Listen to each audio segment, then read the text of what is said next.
Insiden penembakan massal terjadi di Pantai Bondi, Sydney, Australia pada Minggu 14 Desember 2025. Dilaporkan sedikitnya 16 orang tewas dan 42 lainnya terluka dalam peristiwa itu. Perdana Menteri New South Wales Chris Minns mengatakan bahwa dari 16 korban tewas, salah satunya adalah pelaku penembakan sendiri. Selain itu, seorang anak juga dilaporkan menjadi korban tewas dalam penembakan tersebut. It's very sad duty this morning to report that 16 people have been confirmed as being killed, 15 innocent people and one perpetrator. There are 42 people in New South Wales hospitals overnight and the victims' age ranges are from as young as 10 to 87. A devastating fact.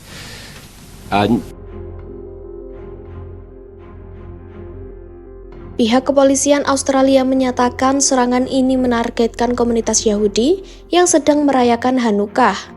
Pelaku yang terdiri dari 2 orang disebut berdiri di jembatan penyeberangan dan melepaskan tembakan ke arah keluarga dan kerumunan yang berkumpul di bawahnya. Salah seorang saksi mata mengungkapkan ia melihat salah satu pria itu melompat keluar dari mobil lalu melepaskan tembakan. Ia mengaku mendengar suara tembakan dari peluru selama sekitar 3 menit.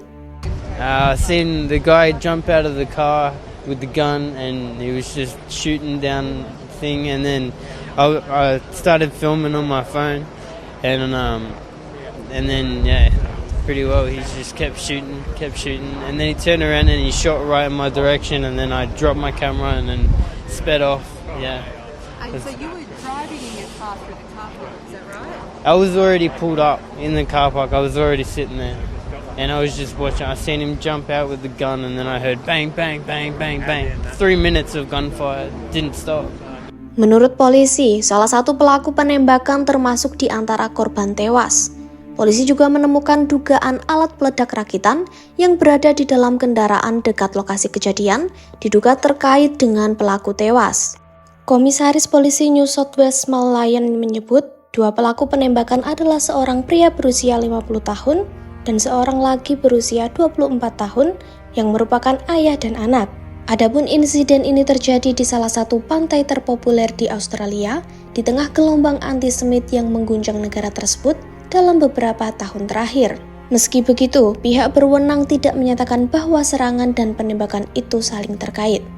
Insiden ini juga menjadi penembakan paling mematikan dalam hampir 3 dekade di Australia yang dikenal sebagai negara dengan undang-undang pengendalian senjata sangat ketat.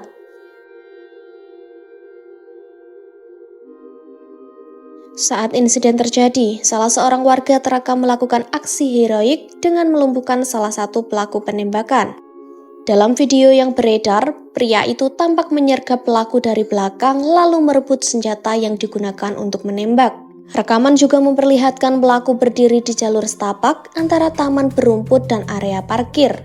Pelaku itu tampak membawa senjata laras panjang dan menembakkan peluru dari kejauhan. Sementara, seorang warga bersembunyi di balik mobil, lalu berlari dan menerjang pelaku saat ada kesempatan. Aksi heroik warga itu pun dipuji Perdana Menteri New South Wales Chris Minns. Minns menyebut warga itu sebagai pahlawan sejati yang menyelamatkan banyak orang dengan keberaniannya.